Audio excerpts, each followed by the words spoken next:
Hajjaj said, where are the lovers of Abu Turab? He caught Kumail, he killed Kumail, 21 years after Karbala. He caught Qambar, he killed Qambar, 21 years after Karbala. He then caught Sa'id ibn Jubair. When he caught Sa'id ibn Jubair, the conversation that takes place is a phenomenal conversation. Why? Because you'd think you're in front of a man like Hajjaj, you'd give up all your principles, everything you stand for. Wallah, he stood up in front of him with such confidence. Hajjaj looked at him. He said, you're Sa'id ibn Jubair? He said, yes, my name is Sa'id ibn Jubair. He said, no, you are Shaqi bin Qusair. Sa'id means what in English? Happy, isn't it? Shaqi means unhappy. Jubair means unbroken. Qusair means broken.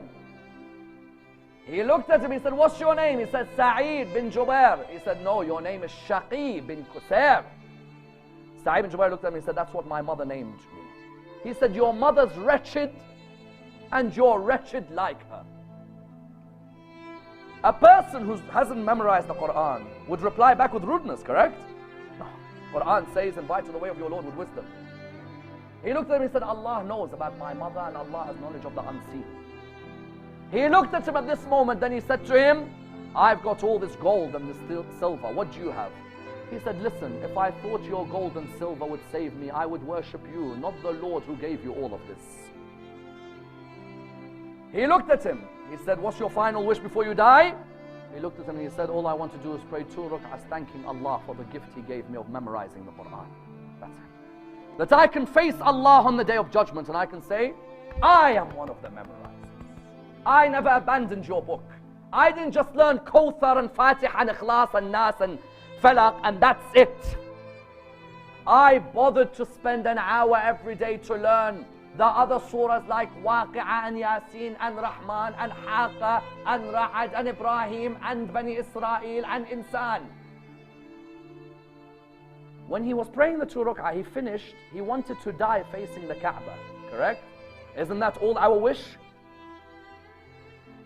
So when he wanted to die, he looked towards the Kaaba, he says, وَجَّهْتُ وَجْهِ لِلَّذِي فَطَرَتْ سَمَوَاتِ وَالْأَرْضِ. Correct? I face my Lord to the originator of the heavens and the earth. His last words were meant to be this from the Quran. Hajjaj said, don't let him face the Kaaba. Humiliate him. Turn him away from the Kaaba. If you turn him away from the Kaaba, you'd think he doesn't have an ayah for the Quran, true? Because if he's facing the Kaaba, he says, وَجَّهْتُ وَجْهِ لِلَّذِي فَطَرَ السَّمَاوَاتِ وَالْأَرْضِ. When he turned him away, do you know what ayah he came out with? And to the Lord belongs the east and the west. Wow. Wow, wow, wow. You know what Hajjaj did? Hajjaj said, well, if he wants to turn that way, he tried to quote وَجَّهْتُ وَجْهِ, turn him towards the left. He said, and to the Lord belongs the east and the west. So face him to the ground. You'd think it was over, correct? Then he says, from you we created, and to you we will return, and from it we'll raise you again. When you have the Quran, your memory becomes a fortress. You face me the Kaaba, I think of the originator. You face me to the left, to him belongs the east and the west. You face me to the ground, from it he created me, and to it he returns me, and from it he'll raise me alive. 15 days Hajjaj didn't sleep because of these 3 ayahs. You know what he'd shout in his sleep? He'd shout, what was I doing attacking Sa'id ibn Jubair? He went insane. Hajjaj bin Yusuf, the fortress, went insane. 15 days every night he can't sleep. What did I do? Because he saw the memorizing of the Quran come out in power. A man had principles, he had honor. Wherever he faced, he remembered Allah subhanahu wa ta'ala. And that's why, without a doubt, you can have a man lying on the ground and his enemies can all surround him. Yet while he has the Quran memorized, his enemies are in fear. Even if you had many arrows on his body, while he has the Quran memorized, there is no one who can attack him. Even if they came with their shoes and hit his head when he lay on the ground, correct? Even then, you may hear the Quran from his lips. Even when they bring their knives and stab him in his thigh, even then you hear the Quran on his lips. You know what each one of them said when they came to behead Imam al-Hussein on the 10th of Muharram? There was one line all of them repeated.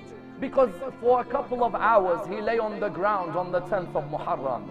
And they would come and attack him, but none would dare to behead him. Many tried, but none would dare. Why? They'd say whenever we'd come near his mouth, as we're about to behead him, we'd hear the Quran being recited from his lips. It's as if he wasn't dying. No, it was them who were dying. He was remaining alive. For while the Quran was being recited from his lips, there is no way any of them could have killed him, because his principles could never die.